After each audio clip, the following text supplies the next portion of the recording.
બીમાર જ હોય તો એ પૈસાનો કોઈ મતલબ ખરો એમ.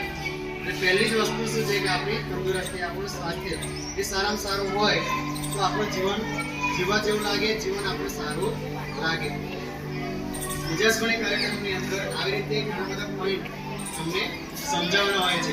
ભણાવવામાં તો ઘણું બધું આવી જતું હોય છે, પણ એક અલગ રીતે એક સમજાવવાનું આવે છે. ગયો વખતે આપણે સમજાવ્યું એ રીતે અત્યારે પણ આપણી શાળામાં પીએચસી તરફથી શ્રી રાકેશભાઈ, શ્રી અંકિતભાઈ, એન્જેલાબેન અને સીમાબેન તમામનું આપણે શાળા પ્રયાસ તરફથી હાર્દિક સ્વાગત કરીએ છીએ.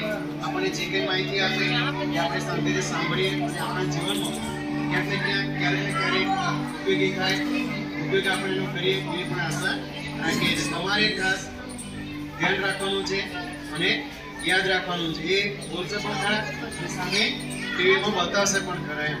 તો આપણે બંને રીતે જોઈએ અને સાંભળીએ એ કાયમ માટે આપણે યાદ રાખીએ અને આપણા માટે, આપણા જીવન માટે એનો ઉપયોગ કરીએ.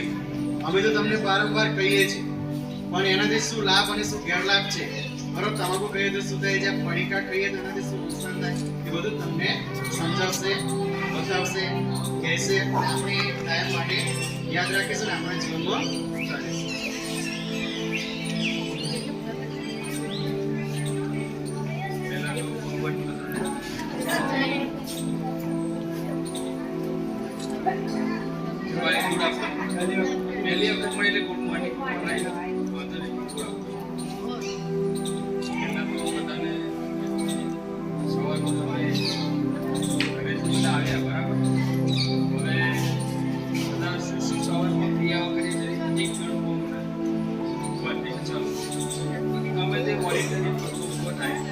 સવારથી અત્યાર શું કર્યું? તમે એક છોકરો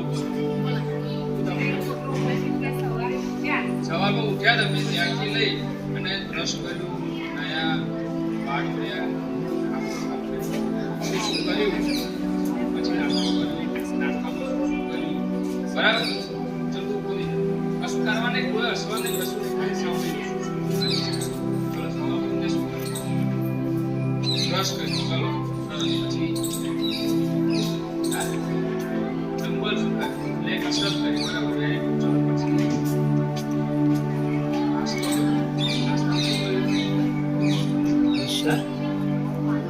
પૌવા ખાધા, ચલો પૌવા ખાધા, પછી ચા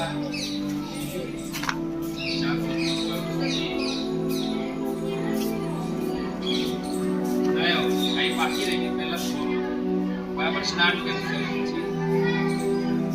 બસ સ્કૂલ આવ્યો, ચલો બરાબર. એટલે આમાં એને જે વસ્તુ કરી આમાં તમને કંઈ ખોટું લાગ્યું કે આ નતું કરવા જોઈએ, બોલે એક ચલો ચા, બરાબર?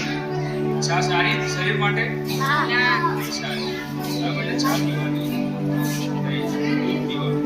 ચા પીવાય થોડી હોય તો ના બહુ ચા પીવી જોઈએ નહીં. બીજી વસ્તુ સારી એવી હતી કે કસરત કરી, નાસ્તો કર્યો, સવારમાં ઉઠીને બ્રશ કરવાનું, બરાબર? બ્રશ કેવી રીતે કરવાનું બધાને ખબર છે. બોડી બિલ્ડર ની બે જોયા છે ને તમે લોકોએ? હા, એટલે એવું મજબૂત થાય. એટલે તમે જો ના ખાવ તો શું થાય? માઇક આગલા જોયા છે ને બધા કેવા હોય? ખાલી એવા થવાય. એટલે શું કરવું પડે? આવો સંપૂર્ણ ખોરાક લેવો પડે. જો પછી રોગ પ્રતિકારક શક્તિ જો વધારવી હોય તો આમાં જો બધા દોડ્યું છે, જોયું તમે? એ શું છે? જ્યુસ છે, બરાબર?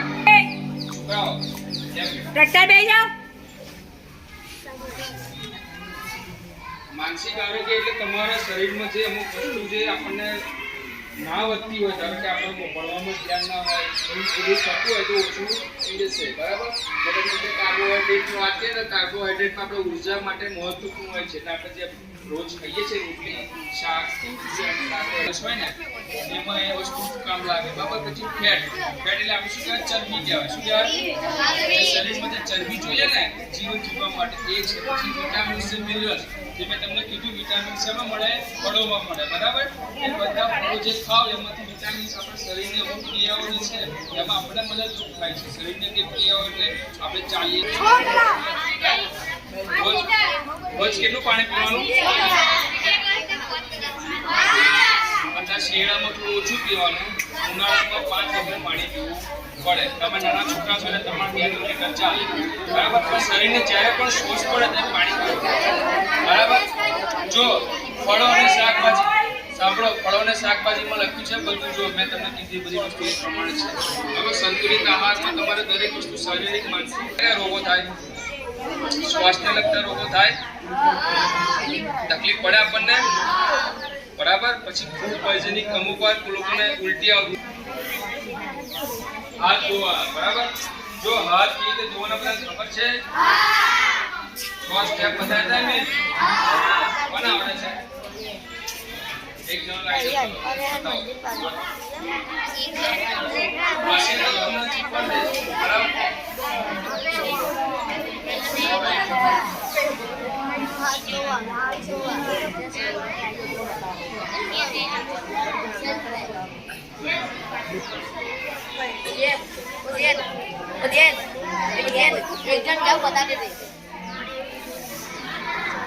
બહુ મોટો પાટલા હોય ખરેખર પાટલા હોય બરાબર? હાથ ધોવાના કઈ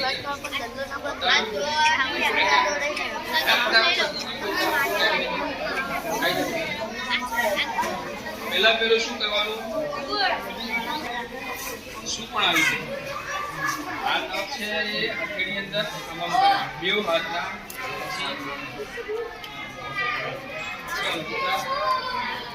હા લેવાના બીજા સ્ટેપ, અંગૂઠા બે હાથના, પછી સરખા બેસી જાઓ મનોહર. જો પ્રાથમિક આરોગ્યની ટીમે તમને શું શું સમજાવ્યું, શાના વિશે સમજાવ્યું, કોઈ કહેશે? નીતિશ સરખો બેસ.